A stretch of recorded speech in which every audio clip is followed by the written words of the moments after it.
Did you miss your deadline to renew your Medicaid coverage?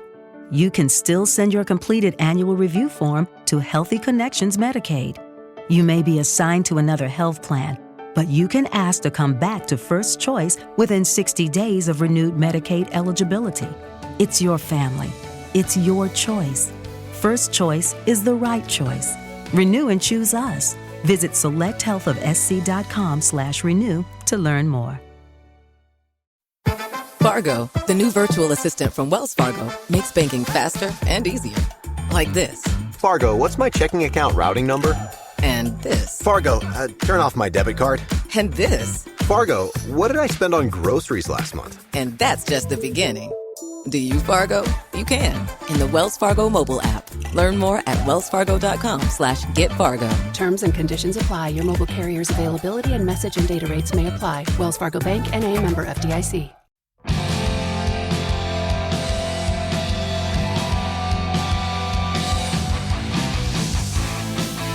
Times of old, in times of new, there's a God to follow to make it true. It's the pop culture field, Thank you for that one, Stan Bush. Remember, the intro song is by Stan Bush, a family friend of mine. I know a celebrity, everybody. It's crazy. But anyways, welcome to the Pop Culture Field Manual Podcast. As always, thank you for listening from your car, because that's where you're probably listening in your to car this right now. podcast. You probably right live now. in your car at this point. Probably, because, if you're listening to us, you're probably down in your You're luck. wasting your time, actually. Exactly. Get out, get a job. Yeah, go play outside, kids. But anyways, thank you for listening. We are very grateful for your participation in this podcast. My name is Cameron Fath, and I am here, as always, with Israel Wright. It's good to be back with all of you, all three of you. all three of you. And for those of you wondering, we have 3 cameras in here. So, today's episode is a goodie. Mm-hmm. Is a goodie. We are going to be talking about the worst people, and not just, more specifically, soldiers that you've ever seen on the golden screen. Yes, that's right. Nobody wants to be that guy. No, you don't want to be that guy. No, you don't. Better off dead. Better off dead. Better you die than you die to make other people die. We've all everybody likes the hero. Everybody aspires to be the hero. It gives us something to reach. Nobody wants to be the guy that messes everything up. Oh, the yeah. guy that The coward. Yeah, the coward that runs away, or at a crucial moment, they do something stupid that totally causes a bunch of problems for the main character, or maybe they cause a bunch of people to die because of their incompetence. Exactly, because their cowardice, their incompetence, their failure to mold into a hero role. They just stay in their cowardice and lie in the bed of lies. Also, good as cautionary tales in pop culture. Don't be like these characters. Yeah, if you're going to be someone, don't be these guys. Yeah, don't be that guy. Right. Don't be those guys. Or girls. Actually, I think it's all guys on our list. So girls, you're good to go. Girls, you're safe. You're good. You're pure. You're pure in heart. Pure as the driven snow. Exactly. Sugar and spice and everything nice. Mm-hmm. Unless you're Atomic Blonde. Unless you're Charlize Theron. Have you seen the new movie, Kate? No, how is it? It's good. Yeah? It's good. I She's like a badass. I like Mary Elizabeth Winstead. Yeah. I didn't like the Thing remake, or the Thing prequel, I guess it was. Prequel. But she's a great actress. She's good. And she's tall and she's amazing. So Yeah, and she really gets after it in this movie. It's good. If you like action, kind of like an anime twist, almost like I want to call it it's almost like Sucker Punch vibes. Okay. And I love Sucker a little bit of Punch. wild colors. Yeah, it's like wild colors. Design. It's really good. Strong woman character. She kicks fucking ass, and she just destroys the Yakuza. Nice. It's badass. So go check out Kate on Netflix. But anyways, that's not what we're talking about. We're talking about bad fucking soldiers. That's right. And if you want to start it off, we have one that I think everybody knows. Because if you're called this, you're throwing fists. That kind of rhymed, didn't it? That was pretty If you're amazing. called this, you're throwing fists. Are we just starting at the top of the list? Because I'm starting second on the list because I got to talk about it. Oh, we got to talk about him first. Oh, Okay. yeah. So we're going to talk about Go Full for Metal Jacket, 1987, Vincent D'Onofrio's character, Private Pile. Private Pile. If you've ever been called a pile, you should probably kill yourself. Do you need to reevaluate your aspirations and goals in life? Yes. Exactly. Private Pile is the epitome of that dude, right? We're talking about that guy. Yeah. He is that guy. Yep. He is the epitome of the worst, just someone you don't want to serve with, someone you don't want to deploy with, because at the end of the day, A, they're going to get someone killed, and B, they're going to get multiple people killed and probably yourself. So a little bit of background on Gomer Pyle. Its Full Metal Jacket opens up with, U.S. Marine Corps boot camp. Yep. Iconic drill sergeant. What's his name? R. Lee Ermey. Who was an actual... He was an yeah. actual Marine, and he had done some acting before, and he was actually the consultant for the film. Yes. And there was another actor doing the drill sergeant stuff, but he couldn't do it as good as R. Lee Ermey did it, so we're just going to have R. Lee Ermey do it. Yeah. And Rest in peace, R. Lee. Killed it, because I think a lot of his stuff ended up being improvised lines. I'm sure. All the amazing lines he came up, all the insults, amazing, iconic character. Yes. Super iconic. And it's funny because I think about iconic drill sergeant roles and or just drill sergeant role relationship with soldiers, because you think about Forrest Gump, right? Yeah. And then the drill sergeant loves Forrest Gump. He's like, God damn it, Gump, that's the best answer I've ever heard in my life. You're a miracle, son. Yeah. So, and that's a compliment, even though you're being spit, you having spit in your face. But Private Pyle is not a Forrest Gump. No. He's just a fancy way to put it, a retard. So he is. Let's go break it down. He's a bit of a fat body. Yeah, he lacks discipline. He lacks self-control. Because of he stores donuts in his Foot Locker. Yeah, he gets everybody smoked. The big thing in basic training is how they kind of correct the odd one out is with group punishment. Group punishment, yeah. Because when you punish the group, and I'm guilty of this too, in the Ranger Regiment, when you punish the group, all the wolves start to smell blood too. And then they will handle it at their level. Because, I don't want to deal with it. It's too easy for me to say, hey, instead of singling someone out and having everybody just watch, it's way too easy for me to just be like, all right, everybody. I'm going to make this guy a common enemy so you square him away at your level. And the idea of group punishment is to emphasize the fact that you are part of a unit now, and the things you do don't just affect you, they affect everybody around you. Mm-hmm. It's why you got to police yourself or have other people, or you will be policed. Yeah. Especially in this yourself up, this scenario. Yeah. And this is we can have a conversation about the kinder, gentler army these days, but back then, especially the Vietnam era, it was hardcore basic training. It was do or die. It was. Thing, Yeah, it was adapt or die. Adapt or fall off. And Gomer Pyle nowadays is actually used as an insult. Mm-hmm. So if you call someone Private Pyle, it's like calling them a no good, slacker, stupid slacker, out of shape. Can't cut it. Yeah, can't cut it, and you don't want to be that guy. No. Now it should be it should be said, we can take a serious moment with that. Vincent D'Onofrio's character is we can be a little sympathetic towards him, because he obviously there's something wrong. Yeah, there was a situation, where he was put into this situation. Maybe he should have never signed up, and then he was put in an unforgiving situation, and it really kind of pushed him over the edge. It does. Which ends up happening in the film. Yeah, spoilers, people. The film came out over 30 years ago. yeah, you get spoilers. Spoilers. Yeah, Private Pyle at the end, towards when they start receiving their assignments, because of the constant punishment from the drill sergeant or the DIs, drill instructor in the Marine Corps, and, the punishment he receives. Because, that's where the soap party came. That's where the soap party came. Yeah, and for those of you that don't know, a soap party is when in the middle of the night, everybody puts a bar of soap, or you can do an orange, because oranges don't leave bruises. Yes, good tips, folks. If you ever have that soap party coming up, you lack that soap. Yeah, if you got one guy that you hate, everybody in the middle of the night, make sure he's on top bunk, and they just pull on the sheets so it kind of pins him on each side of the bed, and everybody comes and puts a soap in their sock and just smack him with the soap. Mm-hmm. And they, obviously avoid muffle the face. him. Yeah, avoid the face and just hurt him. All body shots. Yeah, so after all that constant, physical and then emotional trauma, he's sitting there before with his rifle cleaning it, and he gets his hands on some live ammo. Yep. He's in the bathroom, basically just looking crazy. Yeah. And the fire watch that's on duty comes in, sees him with the rifle, and they're like, hey, what the heck? Matthew Modine is in it, and his buddy. Yep. They're trying to calm him. They're like, hey, man, it's all right. Then the drill sergeant comes in. 7.62. Yeah. Full metal jacket. And the DI comes back in. And, he's even in that type, he handled that terribly. Yeah. Because, even in that type of scenario, when he knows he's got a loaded weapon, he thinks he's just going to shout him down. He thinks he's just going to shout him down. He's like, hey, you fucking idiot. Yeah. Give me that gun right now. And he kills the DI and then proceeds to blow his brain out. Yep. And So- that's essentially the first half of the movie, and the rest of the movie is them in Vietnam, you know. But that movie, that You got a first part- boyfriend in Vietnam? We love you a long time. We live you G.I. like that. Oh, me so horny. Very many iconic lines. Very iconic, yeah. But anyways, don't be Private Pile. Yeah, and also maybe watch out for that guy that might Exactly. be a private pile, because you never know if he might snap. Exactly. And it happens a lot.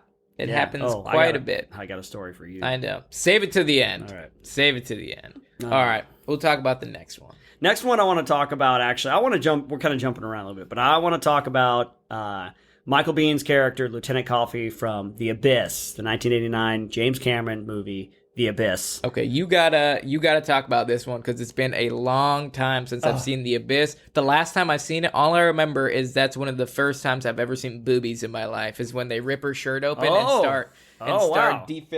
They're trying to revive her. Because the context is completely not sexual. Oh you yeah, know? no. They're trying to save her life, and like, I just love that that's what you took away from it. yeah, no, I remember because I was in a music studio with my dad because he brought me because my dad's a musician, and I was sitting in the little like watching The Abyss, and all of a sudden, boobs on the TV. Not intentional. They're trying to save her life by giving her chest compressions, but her boobie's just sitting there, and I'm there, 7 years old, just jaw on the floor. But anyways, The Abyss. Go back to who do you not want to be? Who do you don't want to be, Lieutenant Coffey? So it's undersea rig. They got to go rescue a submarine, and there's also undersea aliens that are involved, which is amazing. I mean, James Cameron, God love him, he always puts all my favorite stuff into his movies, But he's a SEAL, right? He's Lieutenant Coffey, and there's a SEAL team that goes down there, and they have a separate mission to get a nuclear weapon. It's like a secret mission because they think maybe this is during like Cold War era type stuff. They think the Russians are going to be involved or whatever. So there's a little bit of commentary in that regard. But he starts his first mistake in the movie is that he starts getting symptoms of what they call HPNS, high pressure nervous syndrome. So go down way underneath, and sometimes she's like Mary Elizabeth Master Antonio's character, she sometimes can't hack it, and he starts getting those tremors and stuff, and he hides it like that. He's a guy, he's like, he's overconfident, and he's a bit of a he's a hard charger, but he's not arrogant. He's arrogant, yeah, and he thinks not that humble, not humble, not like a team player in that, he kind of throws his weight around, and he doesn't want to cooperate with the civilians. And as he gets more and more paranoid, like he starts making more and more rash decisions, and even some of his own guys are like, "What are you doing? This isn't our mission." Like when he starts to arm the nuclear warhead they get, and all that kind of stuff. Then he just totally cracks and goes over the edge, And so he's not a thinker. We like Haley strategic, thinkers before shooters. Mm-hmm. He's not a thinker. He feels like he's like one of the characters calls him AJ squared away AJ jarhead robot guy, Oh man. Just like, real clean cut, and there's a place for that, but his internal workings, his character is flawed. And so he takes those skills and he puts them not to good use, and he ends up putting everybody in danger. There's a great, I don't know that I've ever seen a more exciting submarine fight and chase scene in a movie. Just real slow-mo. Yeah. And they're like hitting each other, and he ends up how he dies is they're like two of the submarines crash together and they both break down, and he's like kind of hanging over the edge of a cliff, and then it breaks off and he falls down into the abyss, and eventually his submarine just gets crushed like by a the tin pressure. can. Yeah, by the pressure, Oh man. The reason why he's on this list is because not because he was a soldier, but because he didn't communicate. He wasn't honest. He wasn't humble. He was an about individual. his own limitations. Yeah, he wasn't. Yeah, he was. He was an individual. And he didn't use his skills and his authority for good things. He turned inward and he internalized, and he didn't seek help. And stuff. Yeah. And that's there's this thing in the military, and there's this kind of macho persona and stuff, but they make a big deal of saying like, look, if you need help. If you just ask for it, man. Just ask for it. The whole battle buddy thing. It's kind of cheesy and stuff, but like the idea is that you are on a team and these people are here to help you. Yeah. And he didn't do that, and he put everybody's You're lives in of danger. no help unless you help yourself first. Right. So Yeah, you can't be a good team member if you're not even a member yourself. So you right. got to be there. You got to prioritize your own mental health. I mean, I'm a big component of counseling, right? You need to be able to talk and express your feelings, and just like you said, there's a macho persona in the military where it's like feelings are bad. If you have feelings, you're gonna die. You're weak and you're gonna die. And that's not the case, because at the end of the day, when you can choose to be vulnerable and you can choose to communicate effectively and tell people how you really feel, it's gonna end up being better. You're gonna feel better. You're gonna work through your demons, and you're gonna be a better part of the team. And you're not gonna get crushed in a submarine. Yeah, you're not gonna die of pressure. Of the ocean. Yeah. So, let that be a lesson to all you SEALs out there. Exactly. Get it together. But let's jump to the next one here. So I actually want to talk about this one because I feel like it's almost the same character, almost in the way of like the arrogance. So in Platoon, 1996, right? Tom Berenger. 1986, yeah. 86. Correction. Tom Berenger plays Sergeant Barnes, and if you've seen Platoon or have heard of Platoon, you know who we're talking about. He's got the big old scar on his face. Yep. He's the downright Vietnam fighter type. He's been in it a long it's time. do or die. Yeah. He wears a bandana in Vietnam. And, he is brutal, and he's mean, and he's cynical, and, he ends up killing his own teammate. Yeah, out of dude. pure Dude, hate. the coolest dude. Like, I love the Sergeant coolest, Elias, dude. Willem Dafoe's character, Yeah. and you know who it is because if you've ever seen the poster, he's the guy with his arms up in the air, and he gets shot in the back. Because, I love that scene that we just talked about for a second where Sergeant Elias is like, he's like in the zone. He's 'Cause they running leave around. Yeah, he's running around and he's like he shooting gets guys. Yeah, and he's doing his thing, and then he sees Tom Berenger's character, and he's like, gives him a smile because he thinks like they're still cool. Yeah. But they had an argument first, and then Sergeant Barnes just shoots him. Just shoots him in the right stomach. there. Yeah. And then they're all leaving, and as they're leaving, they see he's still alive running. and he's running. Yeah, because Sergeant Barnes told them, he's like, he's gone. He died. Yeah. Just leave him. We gotta go. Even though he killed him. So they're loading the choppers up, and they're like, wait. And if you've ever seen Tropic Thunder, in the beginning scene, beginning scene of Tropic Thunder is literally modeled after Platoon in this scene. So Willem Dafoe's running from Charlie, and he's trying to go, even though he's shot, and they see him, and all of a sudden he gets capped and just goes down to his knees. Iconic, hands above the head. The sad music. The sad part. But yeah, man. That guy, you don't kill your own guys. No. And, I'm glad he got what was coming to him in the end when Charlie Sheen gives him, gives him the old 1-2 at the end. Well, it's not the 1-2. It's more like if you want to call it a trigger squeeze. But, yeah, Charlie. Yeah, I love that scene because it's like after, because Sergeant Barnes tries to kill Charlie Sheen's character. They're fighting, with enemy, and then Sergeant Barnes just goes crazy and starts killing, tries to kill everybody. Yeah. And they get the air support bomb, and it's the next day they're kind of crawling out of the foxholes, and Charlie Sheen's got the gun on Sergeant Barnes. The guy's like, do it. And he does it. Yeah, he does. Charlie Sheen's character development's really good in that movie. He goes from being like the coward to basically, you just see what Vietnam does. He's kind of like, I think that was kind of the general commentary from, what was it, Oliver Stone at the time, about the effects of Vietnam. The Vietnam make you go crazy, man. A real apocalypse now, descent into darkness type of thing. But yeah, man, Sergeant Barnes, real big meanie head. If and that's putting it lightly. That's right. That was my comment. That was your card. Yeah, big meanie. Because my words. Kitty's got claws. Meanie head. Meanie head. Let's tone it down. Big dumb fucking idiot. Whoa.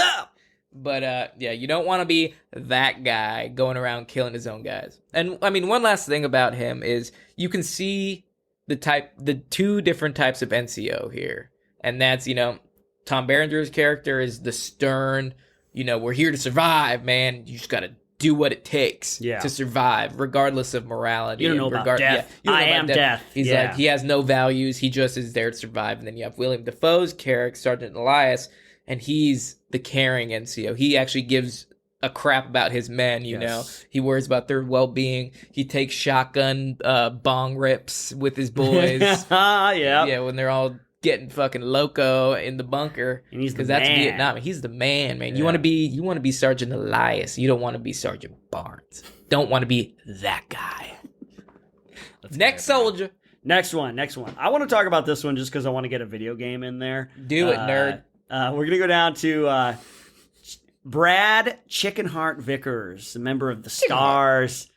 elite police squad in the Resident Evil games. He's featured in Resident Evil 1, and then the remake, and then Resident Evil 3, and then the remake for that. He's got a bit more of a prominent role, but he's a member of STARS, which is, like I said, this elite kind of SWAT type unit in Raccoon City.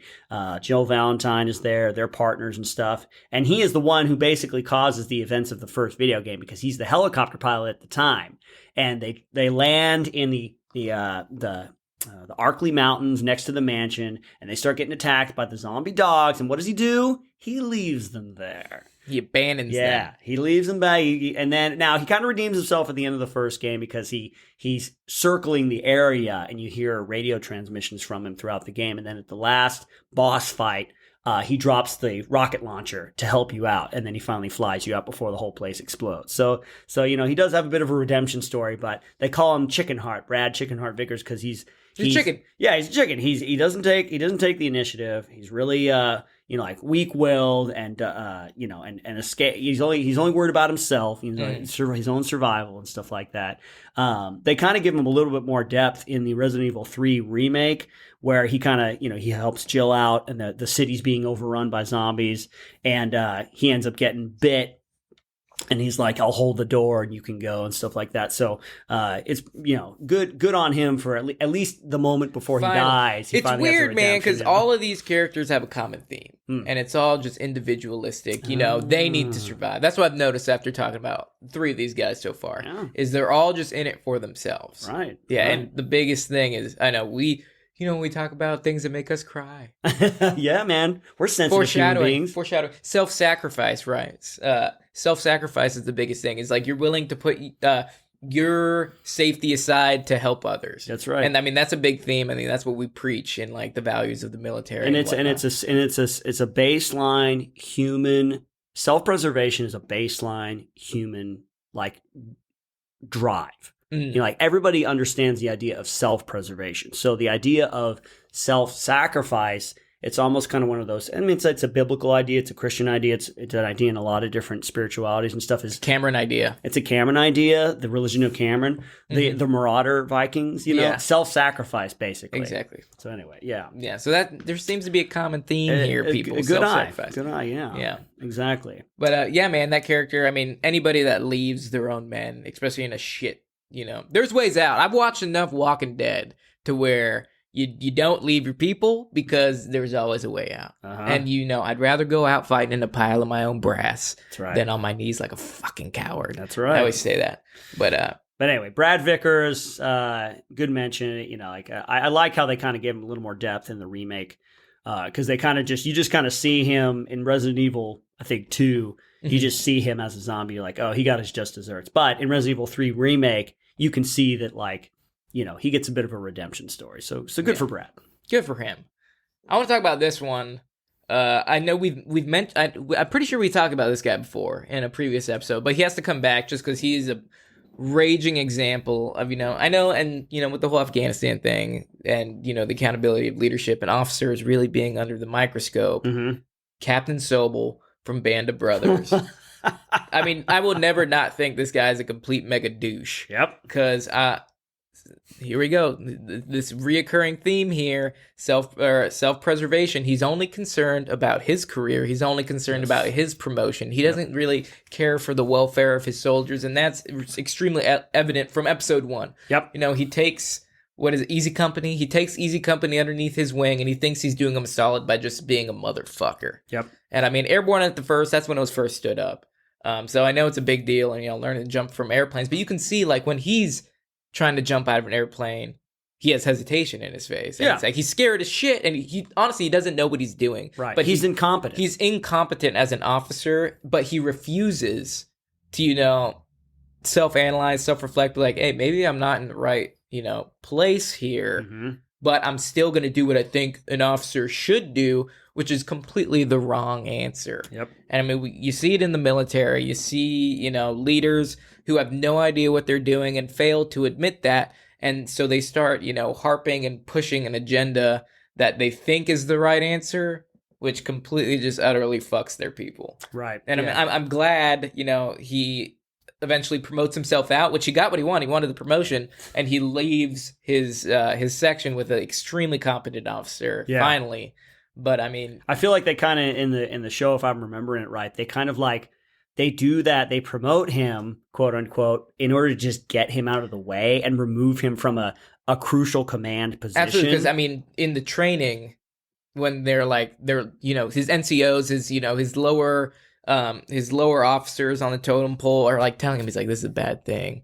He's like, we should stay right here, and he's just like, no, we need to move. We're not in the right spot. We need to move. And he's just like, you really need to stay here. And then they move and boom, they get surrounded and, just not considering, the expertise of his NCOs. He's not considering, he's not even, taking in any advice. Yeah. He's not taking any assistance. Not humble enough to kind of it's his way or the highway. Utilize the skills of the men around him, which is an aspect of good leadership. Oh, it is, because I mean, if you're reading like any TM on just like the composition of an entire platoon, right?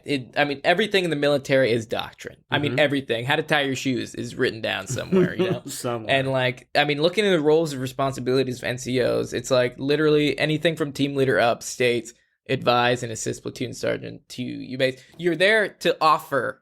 If you or someone you know is having thoughts of suicide or experiencing a mental health or substance use crisis, 988 provides 24/7 compassionate support and connection to trained counselors. When you call, text, or chat 988, you'll be quickly connected to trained counselors who will listen to your concerns, provide support, and connect you to additional resources if needed. There is hope. The Lifeline works. You are not alone. For 24/7 support, just call, text, or chat 988. Your experience. You're there to serve. Yeah, you're there to offer your experience. You're there to offer your expertise. And it's not telling the officer what to do, but he should be humble enough to take everybody's advice and everybody's, opinion and use that to make the best decision. But Captain Sobel will always just throw everybody's opinion away and do what he thinks is best, even though he's incompetent. And you never want to be that guy. I'm just also noticing like this common theme is arrogance. Extremely, yes. Like, arrogance seems like a big thing. Putting yourself above other, thinking that you're better than everybody. Your opinion matters just because it's your opinion, Yeah. No, it's very cool. And I will tell you, the best officer I ever had was a dude that, I'm not going to mention any names because I'm not sure if he's still in, but he was prior enlisted, so that was a win. So he got it, He understood what the men go through. Yep. And then he literally stepped up one day in front of the platoon and he said, I don't know shit. He's like, you guys understand how to run this platoon. You've been doing it way longer. You tell me what you need to get done, and I will do everything in my power to get it done. And that was probably the smoothest, because PLs go like this in Ranger Regiment. Yeah. And that was the smoothest PL I've ever had. I mean, the other guys were good too as an officer level, but I've never actually had like a relationship with my PL where I'm like, this guy's badass. I love this guy. That's cool. I had a similar experience in SF when the best captain. We had good captains. I was on two different teams. We had good captains on both teams, but they understood that their purpose was to facilitate what the senior NCO and the team needed to get done, and they both understood that. So I really appreciated both of them, both of my captains. So that is the secret sauce, right? Is an NCO-driven organization, which is primarily in special operations now, versus, being in the National Guard. I've seen with the conventional military is like, well, I mean, the National Guard is a little bit of a lower expectation than, regular Army, but even conventional force is all officer driven. And you have these college guys come in,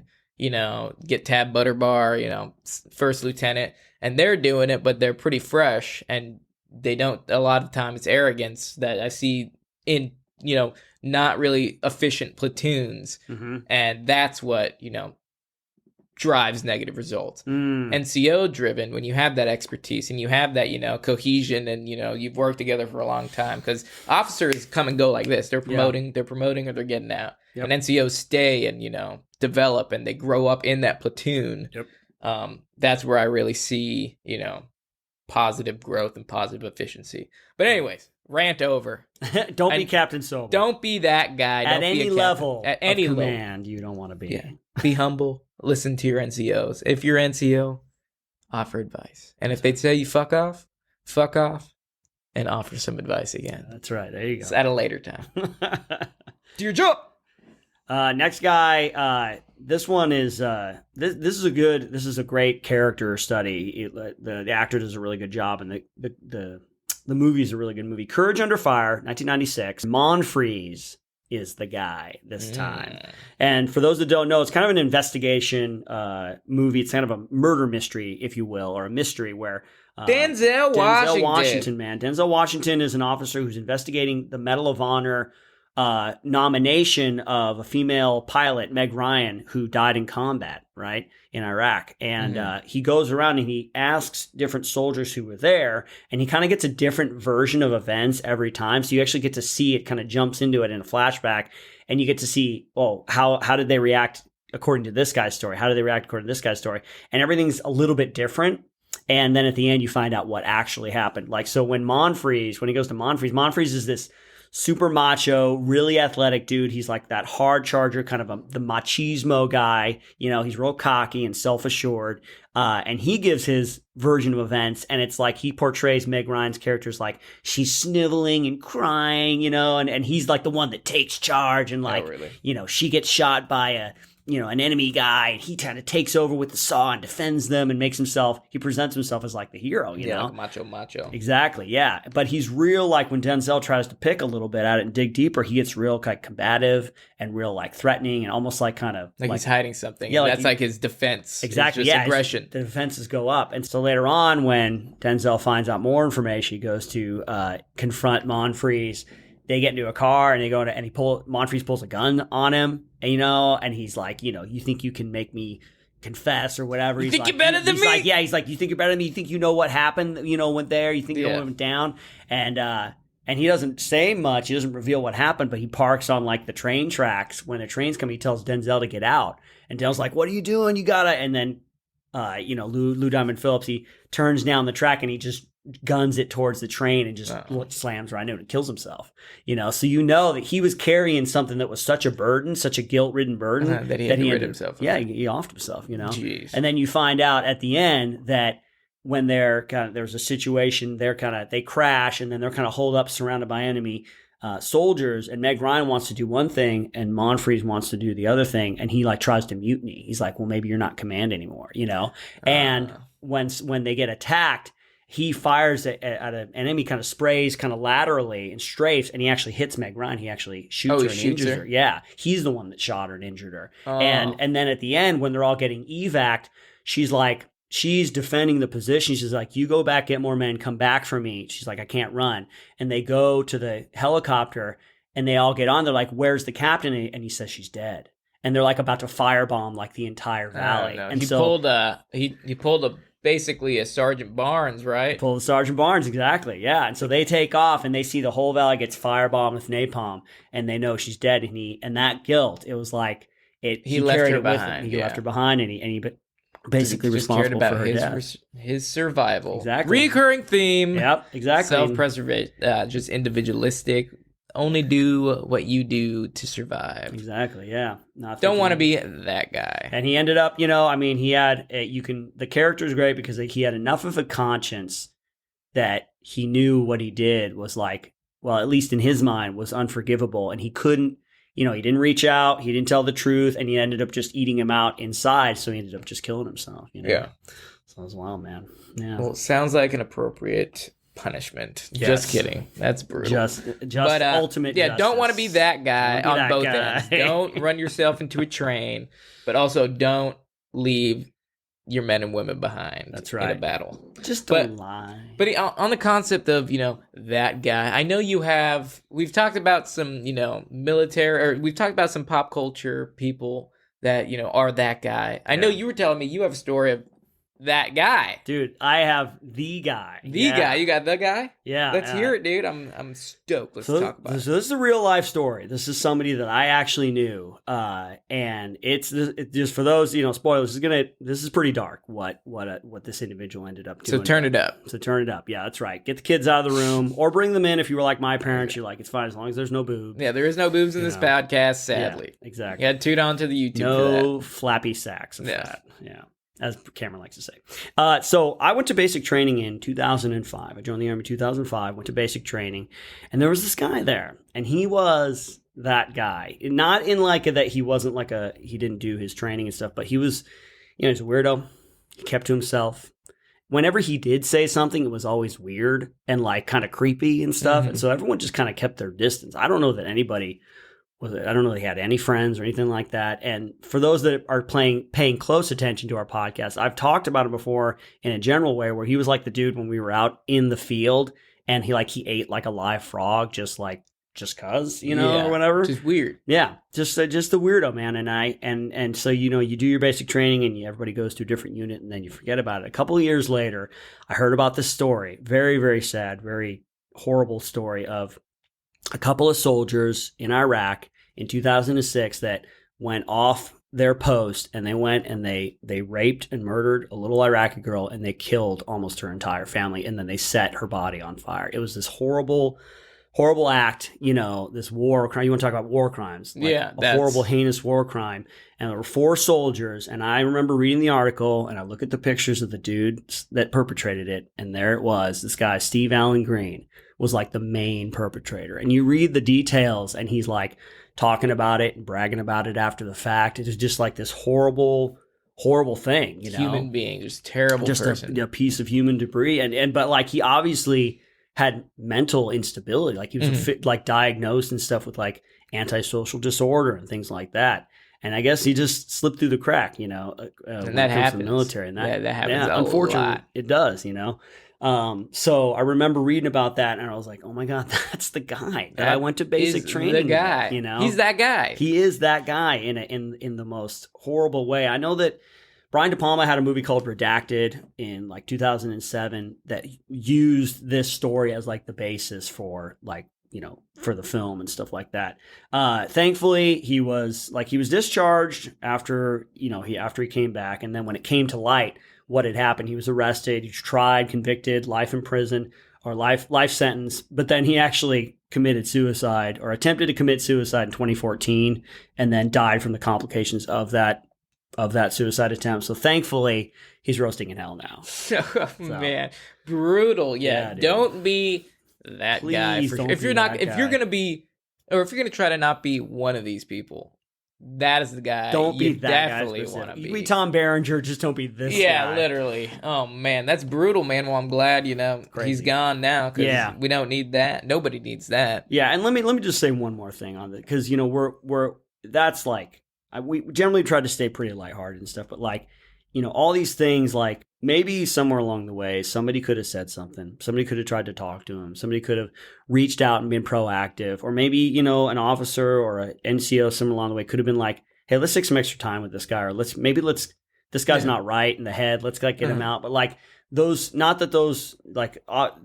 a lot. It's complicated. Those resources are there and somebody should have said something. And maybe I should have said something, I remember how he acted and stuff. And then I remember hearing about what he had done. It was this kind of tragic feeling of like, oh, I'm not surprised that was him because he was a total weirdo. Now you don't think that somebody's going to do something like that, and maybe that was part of the problem of why I didn't say it because you just don't think it would happen to anything or anyone close to you, Yeah. But anyway, there's stuff out there. Mental health is a big thing. They've done a better job in the military of really advocating for that and stuff like that. And so, if you're having problems out there, seek help. If you see something, seek help, man. It's out there. I guarantee you it's out there. Yeah, the resources are there. You're not alone. Yeah. Seek help. Well, on that note, let's get happy. On a cheerful note. How about a happy little game? Let's do a game. How about a game to end on? Let's do a happy little game. Good. A little lighthearted. I mean, thank you for sharing that story, Israel, because I think we do keep things light, but it is important to, sometimes talk about real stuff. Yeah. But on that note, we're going to play a game, and the game is a game of chicken. But this gay chicken? No. Oh, a game of chicken. Okay. Just keep your fantasies to yourself, Cameron. Okay. So this isn't a regular game of chicken. So there are bad soldier and characters, and then there are cowards. All right. In this game, I'm going to name a character in a movie or a video game who's a chicken, and you'll tell me 1, what movie or game they're from, and 2, how they died. Oh. If they died. So strap in or strap on, whatever floats your boat. And let's get going. All right. So I thought you said this wasn't gay chicken. Maybe it's a subconscious thing. I don't know. Okay. So here's the warm-up. All right, so I'm going to give you the character name, and then you tell me the movie, and then you tell me how they died, if they died. All right? Carter Burke. This is a warm-up. Wait, what's the first? I know how they died. So tell me the movie. Okay, that's Aliens. Okay. And then you tell me how that character dies in Aliens. Actually, if you want to get real granular, he locks everybody away and tries to escape, and then there's an alien that looks like he chomps him. But if you go to, there's a cut scene in that movie where he actually gets captured, and Ripley finds him when she's looking for Newt, and she leaves him there because he wants her to kill him. He's like, kill me, because he knows he's got an alien, and she's like she just leaves him. You deserve this. That's a cut scene. That's the director's cut. That's the director's. Well, not even the director's cut. It's not even the director's cut. It's just a cut scene. You can get it on a scene YouTube. that they cut. Yeah. Yeah. I think I've seen that, but I put that an alien splits his wig. That's what I put. I like that better, actually. I mean, that's how they in the actual movie. That's how they kind of leave it. Okay, so you get the gist of it. You're gonna have to. I'm terrible at this. Most of these answers will not be from me. Yeah. I knew as soon as you said, "Well, actually," and you pushed your glasses up on your nose. All right. So first one, Sergeant O'Neill. Sergeant O'Neill. Oh my gosh. This is a hard game, Chris. It's gonna be hard. It's gonna be super hard. Wait a second. I feel like Platoon. I feel like there was a Sergeant O'Neill in there or something. Is that the guy from Scrubs? Yeah. That's the exact image of that guy. Okay, all right, cool. Oh, okay, yeah. So from Platoon, John C. McGinley. Okay, it's in Platoon. You got that right. Yeah. Does he die? He doesn't die.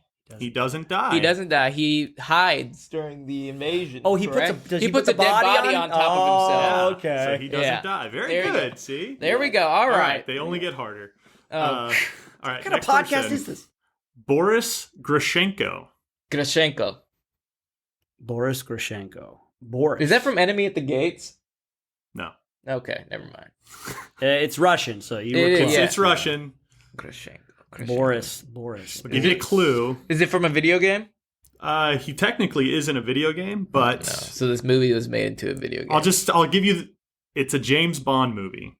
Oh, so maybe like GoldenEye or something like that. Oh, Boris. Oh, he's the hacker dude. He's Alan Cumming. Yes. I am invincible. And yeah. So you're gonna have to. And then what happens to him? He gets awash and deluged with liquid nitrogen. That's correct. And he gets frozen to death. It's like he's flexing? Standing there. Yeah, he's like, because his whole thing is he thinks he can't die. He's like, I'm invincible. Yes. Oh, just like from The Quick, or what was that Western movie I had you tell me? The Quick and the Dead. The Quick and the Dead, the Indian guy. Yeah. I am running horse. I could not be killed by a bullet. Yep. Yeah.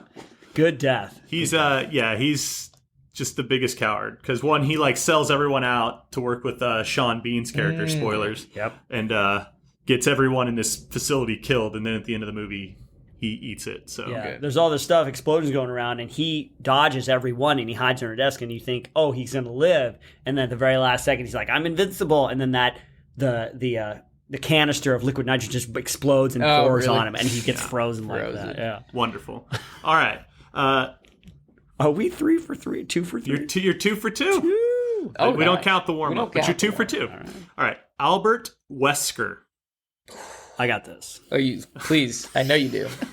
Albert Wesker is one of the main antagonists in the Resident Evil game series. And he starts off as the leader of the STARS unit, but then you find out he ends up betraying everybody. He's been working for Umbrella the whole time, Which is the most cowardly thing you can do. The most cowardly, yeah. He's betrayed. Turn on your people. Yeah. Turn on your people. Especially when you're in a leadership position, Oh, know? Yeah. Now, where he finally dies is in Resident Evil 5, I think, where he has a fight with Chris Redfield. He injects himself with the T-virus stuff, and he becomes a super monster, and then you fire a rocket at him, and he blows up. He's in a volcano or something like that. That's correct. Yeah. I just put he dies inside a volcano. He dies inside a volcano, yeah. Volcano, wow. 3 for man! 3. See, you guys always do this. You psych yourselves out, and then you do I better. would be royally screwed with that strap on, probably, if Israel wasn't here. Because these things are getting harder. Are they? Oh, I see what you did there. Okay. Nice. I don't know. This next one might be easy. I think it's like a peak. It's a parabola of difficulty. That is good. All right. General Owen. General Owen. And if it helps, I know you guys know who this character is. Oh, man. General Owen. A general. Uncle Owen. And remember, these are cowards. Sure, I know. That's what I'm trying to think of. Yeah. General. Bad. He's a general. There's not many generals. No, not many That are- generals in this stuff, but we've talked about them before. Have we talked about them? You've definitely talked in depth about the movie that he's in. What? Jeez. See, it's out of context, you think. Yeah. But then when he tells us, like, oh, I talk about that every day, you know.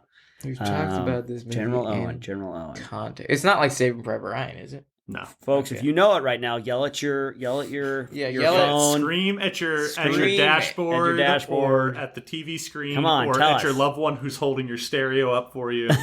General Owen. John All right, I'm Cusack. going to call time on it. Okay. right. It's in Starship Troopers. Oh, man. He's the wiener general that hides in the locker Yeah. during the He's battle. like, we're all gonna die. Yeah. So- And then he gets killed by a flying alien that crash lands at him. He gets impaled by bug debris. Yeah. Bug debris. So I'll give you a half point for that because you do know how he dies. Yeah. All right.